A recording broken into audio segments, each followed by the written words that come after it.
welcome to The Jump. I'm just so happy today, gentlemen. Look who is next to me. I am Rachel Nichols, alongside 8-time All-Star Vince Carter, 7-time champion Robert Horry, and yes, 7-time All-Star LaMarcus Aldridge will join us later in the show, so lots of basketball knowledge going on today. First, though, there are a lot of common life advice expressions out there. You know, don't cry over spilt milk, or no pain, no gain, or be careful what you wish for.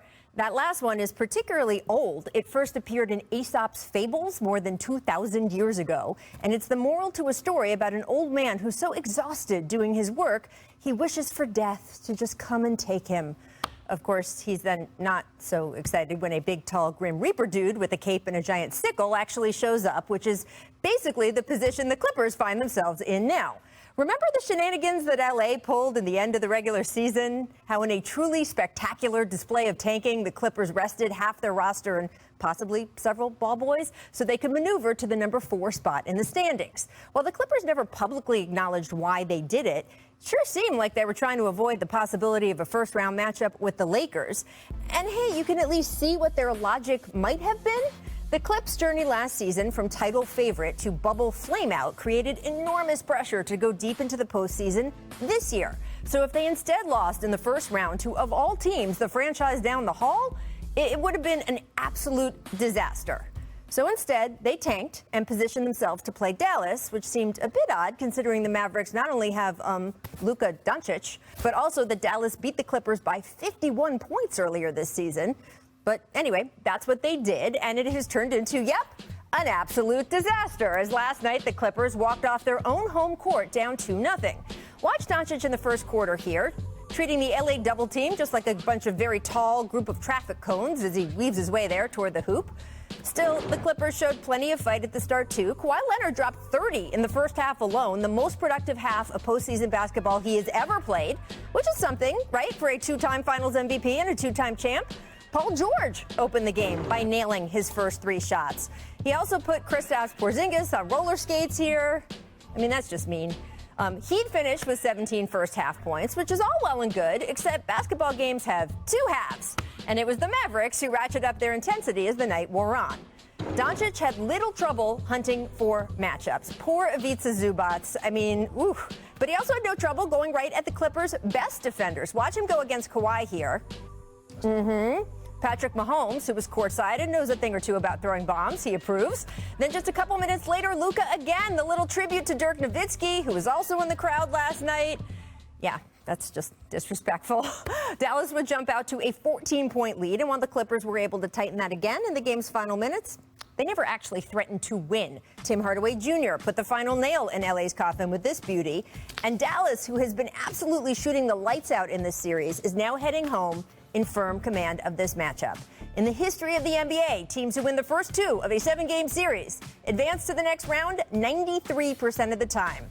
A fact the Clippers seem to be weirdly blasé about after the game. I'm not concerned. Like I said, they got to win 4 games, and you come in on an opposing team's floor and you play.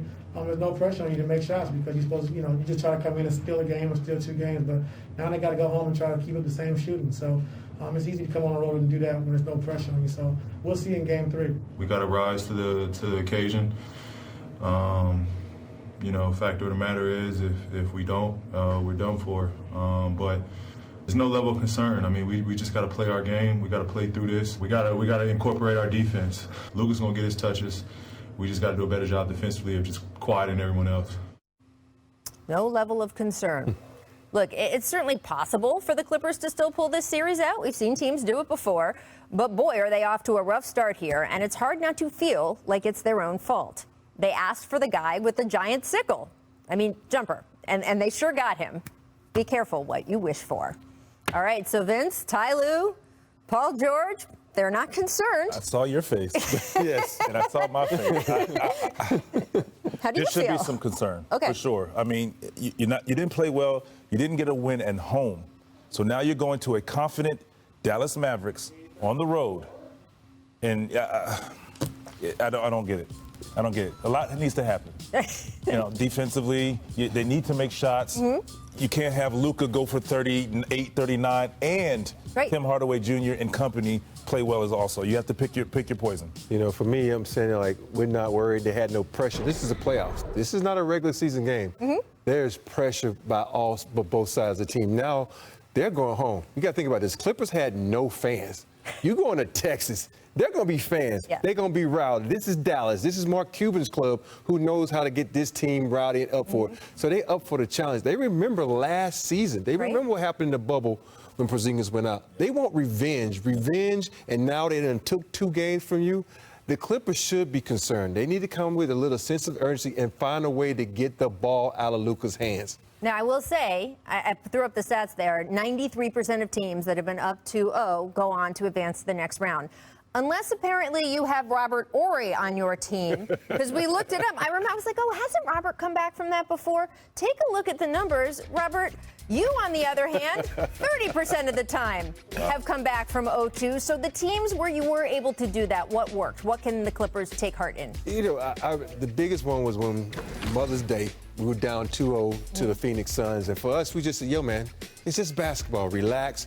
Play the game like it's supposed to be. Play hard and don't worry about anything. We're down. We're not supposed to win this series. And next thing you know, we get hot and we win a couple of series. Even with the Utah Jazz series, it's a lot of those series where it also helps when you have a guy like Hakeem Olajuwon on your team. Yeah. You can get on his back and say, take us to the promised land. But overall, we just came together and said, man, let's just go out here and play hard, and whatever happens, happens. You can't worry about the other team. You got to worry about yourself and your defensive schemes and what you need to do on that end. Can I ask you a question, though? So some of the teams that you were down 0-2, were you on the road first 0-2 and going back home, or were you 0-2 at home and then going on the road? Mother's Day Massacre, we were down 0-2. We lost 2 games at home to Phoenix Suns. Going on to the road. Okay. Yeah, and so that's how we became Clutch City in Houston, because we were on the road and won 2 games. See, there you go. It's possible. It is possible. It is possible, and you say, oh, if you have Hakeem Olajuwon on your team, obviously the Clippers don't. But also, this is kind of why they spent so many million draft picks and all of that time recruiting Kawhi Leonard and trading for Paul George. It was to get a guy on their team, or maybe even 2 of them, that they could say, everybody get on my back and let's go. So far in this series, that has been Luka Doncic. And I have to give this Mavericks team so much credit, because it's not just the Luka show, as you guys point out, right? The other guys on this team are all contributing. Kristaps Porzingis is healthy. He is able to be himself out on that court. And this is a team that was hit so hard by COVID early in the season. They had guys stranded for like 2 weeks at a hotel in Denver because they weren't allowed to leave their rooms when they tested positive on a road trip. So it has been a very disruptive season, and yet here they are, possibly pulling off the hugest upset of the first round. Now let's move over to the other team in Los Angeles, the Lakers, even their series with the Suns, after taking Game 2 behind 34 from Anthony Davis. CP3 only played 7 minutes in the second half. He is still dealing with that shoulder injury. Here's how both teams felt about the whole thing, starting with AD. It's going to be a challenge to repeat, obviously. It's going to be a challenge to beat this team. And in order for our team to do that, I'm going to have to, play how I play tonight, or better. And that's Chris, man. He's going to fight. He's a warrior out there. And, I know he doesn't want anything more than, to win these games. So I know he's going to do everything in his power to be out there. Obviously, still bothering him. We have a short couple days, that he can get some recovery and treatment in to, hopefully get it right for next game.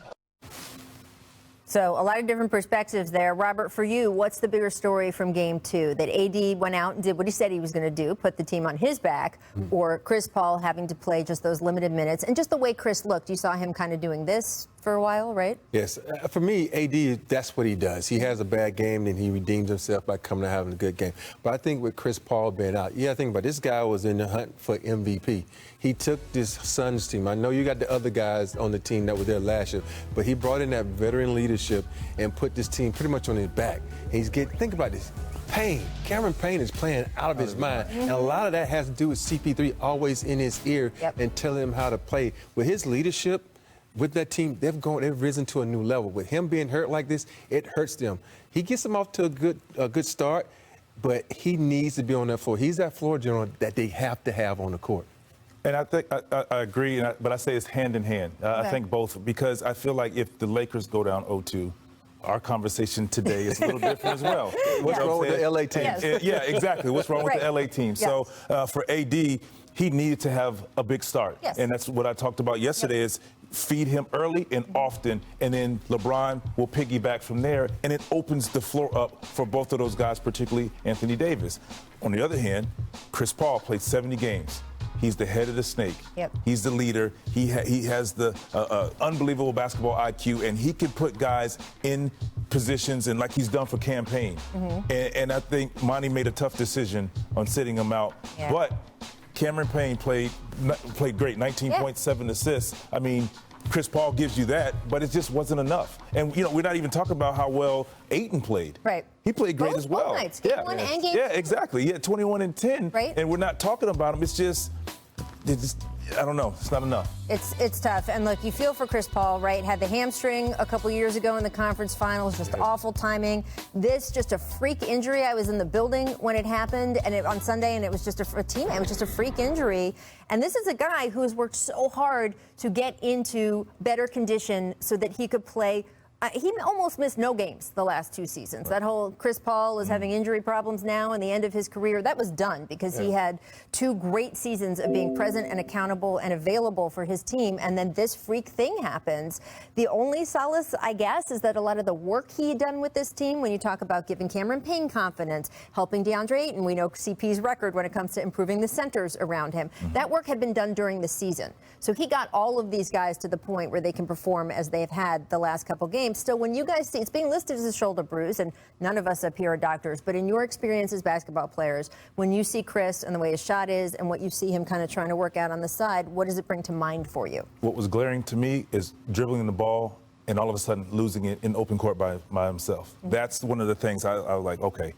It feels like, I mean, he's doing this, nerve damage, trying to get this some blood flow, and that's what I thought was, you know, they said bruise. I was like, maybe it's a nerve situation. Could be a little bit of possibly. many things. You know, it reminds me of a stinger, like guys Yeah. getting football. Now you got the numbness in your hand or hitting your funny bone. But for me, when you're doing this, that's nerves. And like Finn said, he's dribbling right. Yep. He's right-handed, and all of a sudden the ball goes that way. He's looking like, what's going on? Like, This how is did I the point lose guard. I mean, this is not someone who loses his handle. Yeah, it's just so weird. His handles are usually so tight and precise, and for him not to be able to fill it, even on his jump shot, if you look at his release, it's kind of like short. It's like he's pulling back instead of the nice flow. It goes from the jump shot to the handles, and, you know, the only thing that can help is his defense, but you got to be able to score, and you got to be able to penetrate and dish. And you can see the frustration in his face of him losing the ball. He's like, I don't lose the ball. That's not what I do. He's like, what's going on? Yeah, and in Like- clutch situations where they need buckets, he gets the big on the switch, gets to the elbow, pull up. He can't do it as often. And you can see it's frustrating. And the one shot he did make, you see he was motivated. Yeah. He was like, come on, let's go, figure out a way. Right. And he's trying. It's just not working out for him. And as I said, we're not trying to diagnose Chris Paul, but it's so fascinating to hear you guys talk about how it's affecting him in different parts of the game and his game. And hopefully he will be back. Up for Robert Horry to be inducted into the Hall of Fame. He is truly a legendary player. He made so many clutch shots. He's got 7 rings to prove it. This is where he belongs. I mean, that's pretty cool, first of all, for him to dedicate some of his time at the Hall of Fame to you. But what was your reaction when you heard that? You know, start from the beginning. I'm watching it, right? And I'm like, well, damn, Rudy T, I mentioned everybody on the team with me. And I was like, okay. And then at the end, when he says that, I was like, wow, he saved his speech. Yes. He saved me for last. And I'm not even gonna lie, I started crying because when someone that you respect so much like Rudy T, Vince and I was just talking about how much he adored him and playing for him in the Olympics. But I had 4 years with him. And I always say he's my favorite coach. And for him to take his time to do that, it brought a tear to my eye, so I was very honored. Well, everybody should listen to Rudy Tom John. Horry for 3, let's it fly. Yes! Bryant pitching off. Horry for 3. Ball tipped out to Horry. A straight on 3. Good! The Lakers have won. To Horry for 3. Oh, unbelievable. This guy is off the charts. It's a make or miss league. And in my case, it's a make or switch league. Still my favorite. Still so good. All right, Meg, degree of difficulty, and the man is not lying. Just saying. All right, Luka hit not one, but two ridiculous shots in the closing minutes of the third. Rain. All right, so Rob, if you were in the league today, how would you defend Luka? You know, I'm asking for a double team. You have to double team, get the ball out of his hands because he's too crafty, and he can make so many things happen. And you watch this guy, like, he's not fast, he's not quick. How is he getting this shot? No, but he's just Luka. Yeah, Luka plays at his own pace. And Yes. I played in the playoffs against Jeff Van Gundy's Knicks. Okay. And he double-teamed me at half court coming up, and he made me get rid of the ball at half court and make Right. somebody else make plays. So Right. I'd try it, and see what happens. I mean, I will say that there were several times I saw Luka just weave right around a double team last night. this Just is sort true. of like, nah, nah. Miss footing. PG getting KP on the switch, drops to the hardwood. We showed you this one earlier, too. Get your roll on. A little R-rated from PG-13. He started the game good. I mean, this is what's just crazy, is that he and Kawhi both had fantastic first halves, and then you got to play the second half. Look at that. I mean, it's just... Yeah. But in all seriousness, though, you talk about defending Luka, you've got Paul George and Kawhi Leonard, who are supposed to be two of the best defenders in the game. Especially with Kawhi Leonard, I thought he'd be one of those guys that's strong enough, tall enough, and quick enough to guard him. Yep. But Luke was finding a way to get that rainbow shot off on him and doing certain things. He's a gifted offensive player that knows how to get his shot and plays at his own speed, like you said. Yeah, absolutely. All right, make elevation. Let's get over to the Lakers-Suns game. LA out and running. LeBron climbing the ladder. Go get it. Hacks it with one hand. So, Vince, you have some experience with doing stuff like this in year 18. How does it change as you age as a dunker? How does it change? I mean, Not much. it's mentality. It's just mentality. Like for him, you can't tell him that he's not able to do that at 38. I mean, it's just in him until you believe that you can't do it. That's all I got. You got certain guys that are just incredible athletes. Vince, you were one, and LeBron's another. He could probably be at 50 dunking, like Spud Webb was. He was dunking at 50, so LeBron going to be dunking at a long time. Robert, Vince Carter dunked on that hoop the other day at age 44. I saw that. I don't know about 50. In a suit. But he's getting there. He's getting there. I don't want to prematurely age you, but, Miss Posterity, Anthony Davis taking the flat-footed jumper, then catches Jay Crowder in a sensitive area. It was ruled a flagrant. AD said he apologized. He said that Jay knew it was not on purpose. Good call, though, for the flagrant, Rob? It set a precedent when Draymond Green did it, and so it's kind of like, oh, we got to do the AD thing. But I think when guys are shooting out, every guy kicks out now because that's just what they do. And he just happened to be in the wrong spot at the wrong time. So I hope there's no punishment for him. With the fadeaway shot, sometimes in that position, the kick is what gets you there sometimes. Yeah. So Yeah. And it's unfortunate, but they have to call it. Well, you're trying to draw that call, too, now that they're calling not being in the landing space, right? So they're trying to get that. Right. We thought it might be fine, though, to run it back to the Jump's most memorable below-the-belt hits, 2016. You mentioned it, Robert. LeBron firing that pass right to the groin of D'Angelo Russell. So I guess this was not the Draymond one, but yes. Same year. Man, this is weird, though. It's like LeBron, his passes come quick, fast, and with some heat. And that hits you right in the bread basket.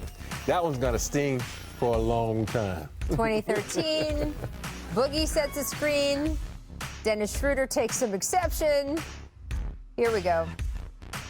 Oh, no, that's a flagrant. Yeah. That's a flagrant. It's just not That's a flagrant. 2015, Rodney Hood with the and one. Steven Adams just in the wrong place at the wrong time on that one. That's just... So Look out below in two different ways. Yep. Oh. No, you don't. Yeah. But he was very funny about it afterward. 2013, Carlos Boozer to the ref. Oh, man, I remember this. Right? No, he's like, wait, I did not mean to do that. And one more. I'm shocked that this doesn't happen a lot. So guys are so animated now, they can get hit in the face. Paul Pierce almost knocked a ref out. Number 2016, we all knew this was on there, right? Oh, we're getting here back to this one. This is the below the belt on Steven Adams. Ooh. Right? Are we picking on Steven Adams today? Man. Again, you know what it shows? It shows that, right, that he's willing to stand in there and take one for the team. Tough. No? Okay. All right, coming up, I'm so excited about this. 7-time All-Star LaMarcus Aldridge joining the show. He's got the latest on his health and some insight into his former team, the Nets, and he'll do some analyzation on the rest of the bracket as well. Stay tuned. And our next guest played 15 seasons. Blazers, Spurs, Nets. He made 7 All-Star teams, was selected to 5 All-NBA teams. Also had one of the toughest turnaround jumpers to guard in recent memory. LaMarcus Aldridge, welcome to The Jump. We're so thrilled to have you. Thanks for having me.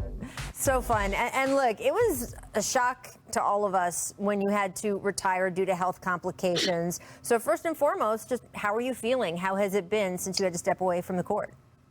I'm doing good. I'm just going through testing every day, just to make sure that, everything's okay. But I'm actually doing good right now. How difficult was it to make that decision? Because I think every athlete knows that, hey, something could happen to me that I don't expect, but you expect it to be an injury, right? And here, all of a sudden, you get this piece of medical information, and it's in front of you that you might have to retire mid-season.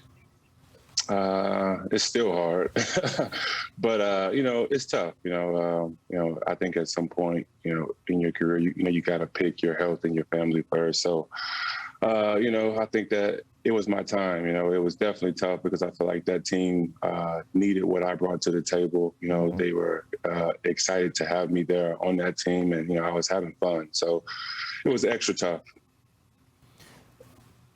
My question is, obviously, leaving the team, have you been following them or any of your other former teams? Have you been following them in the playoffs? Yeah, I've been following Brooklyn for sure. I've been texting with the coaches and stuff, trying to say what I see, trying to put on my coaching hat now. But, all those guys were great guys. They were all, happy to have me. I felt, very embraced, in my short time there. So I'm definitely following those guys. You talk about short times, but how about a long time? You spent a long time with the Portland Trailblazers. How honored would you be when they put that 1-2 up in the Raptors, up there with, the Jerome Kerseys, the Clyde Drexlers? How happy would you be?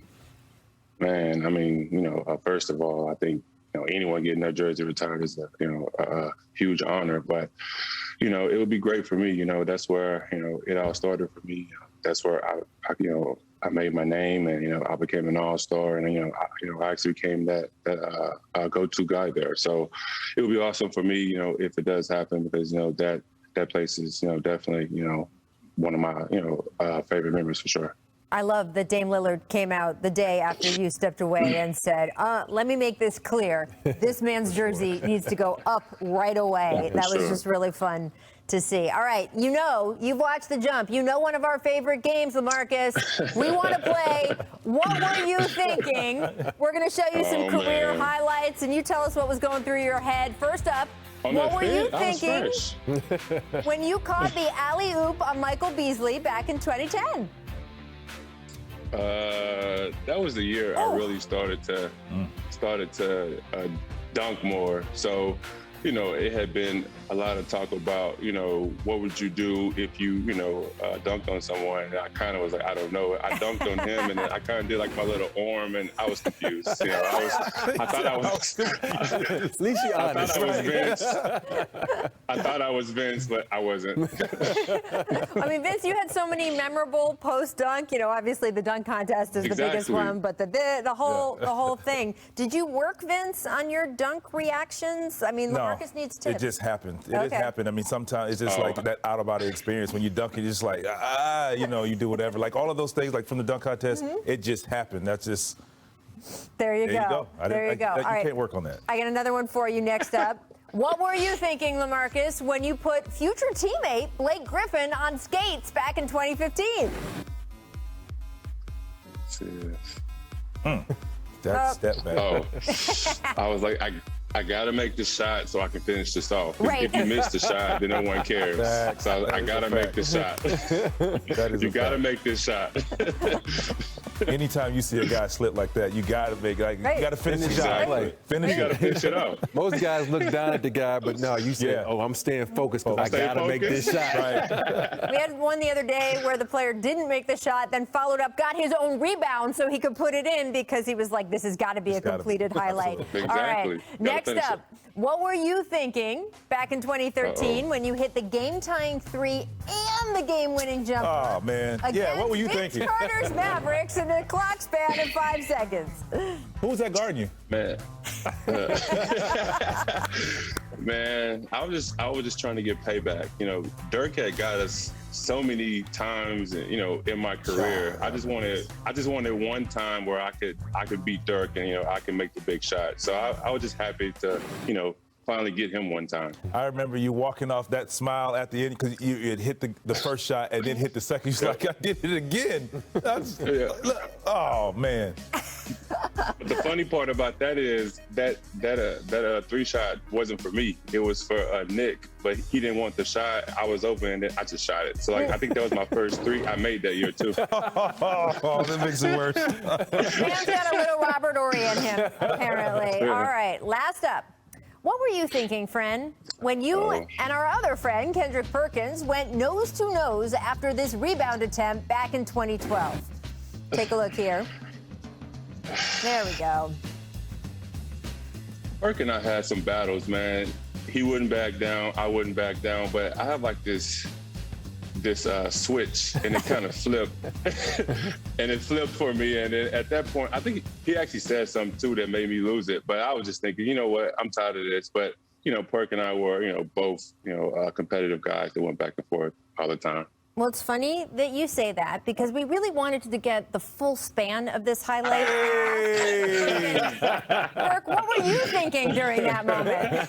Hey, look, right, LA is downplaying the situation, okay? You have to realize LA is a Texas boy. I'm a Texas boy. He's from Dallas. I'm from Beaumont, okay? I came out before him. So you got to realize that LA was one of the best. That was one of the best low post scorers in the game at that time. And I consider myself a lockdown defender.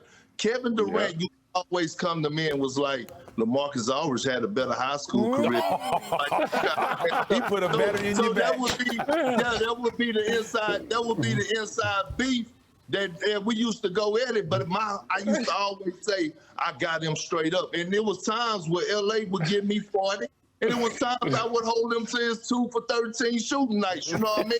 But it was all in the battle. But you don't see that in the league more today. You don't see guys going nose to nose. All I see is a whole lot of jersey swapping.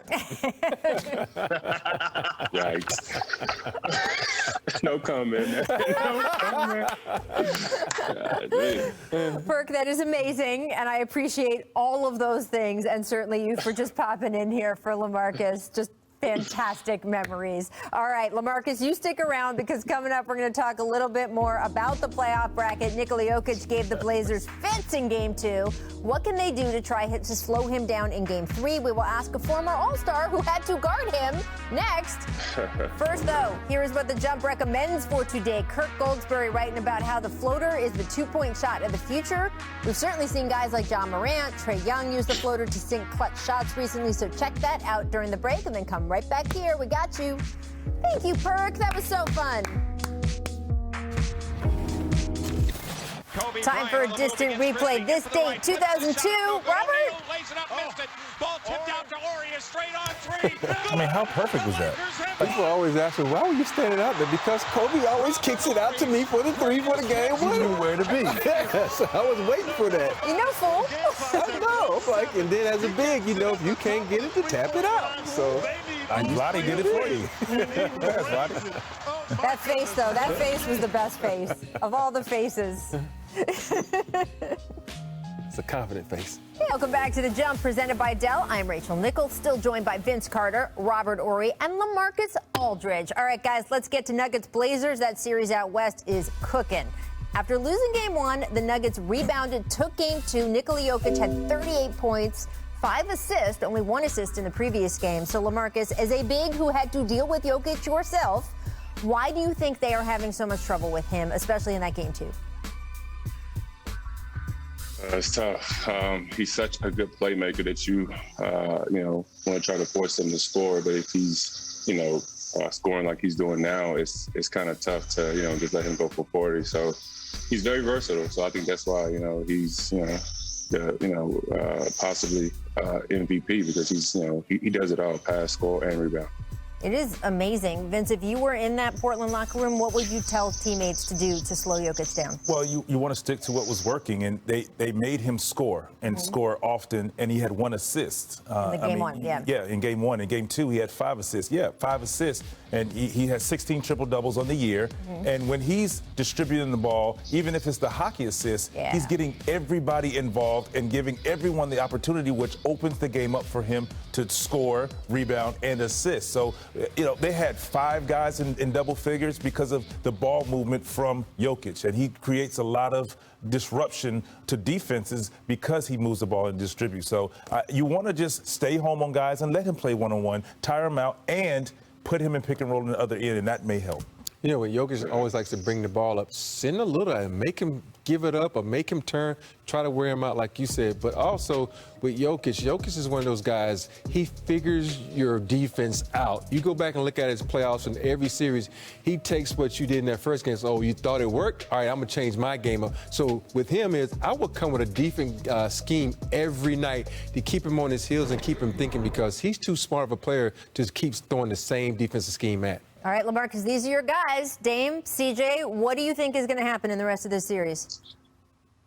It's going to be tough, because, Dame's playing at a very high level, and those guys are going to fight to the end. So I think it's definitely going to go back and forth. They're going home, with fans in the building now. So, they should definitely get the next one.